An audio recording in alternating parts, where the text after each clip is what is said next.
দুনিয়ার সামান্য অপ্রাপ্তি যদি তোমার হতাশাগ্রস্ত করে, কারোর যত্ন অবহেলায় যদি তোমায় দমিয়ে দেয়, সংক্ষিপ্ত আর মূল্যহীন দুনিয়াটা যদি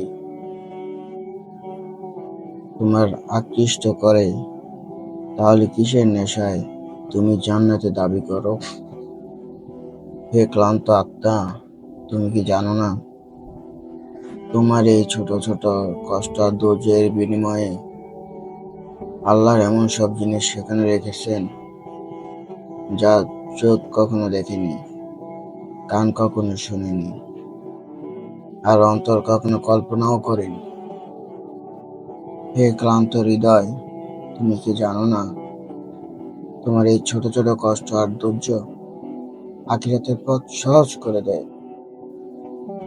তাহলে আখিরাতের বিষয়ে কিসের বিশ্বাস তুমি পোষণ করো? যদি তুমি একটুতেই দুমড়ে মুচড়ে যাও, তাহলে তুমি জান্নাতীদের একজন হয়ে নিজেকে এখনো ভাবতে শিখুন। এই ভেঙে যাওয়া হৃদয়, দুনিয়ার সামান্য প্রাপ্তি হতাশ হয়েও না, কারণ দুনিয়াতে যা কিছু অর্জন করো না কেন, তা একদিন ঠিকই হাতছাড়া হয়ে যাবে।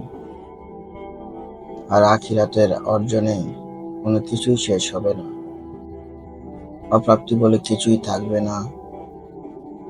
না পাওয়ার যন্ত্রণা তোমাকে আর কখনোই ভুগতে হবে না। তাই হতাশ হয়ে না, ভেঙে পড়ো না, ধৈর্য ধরো, যতক্ষণ না তোমার রব ফয়সালা করেন। শেষ হাসিটা তুমি হাসবে, ইনশাআল্লাহ।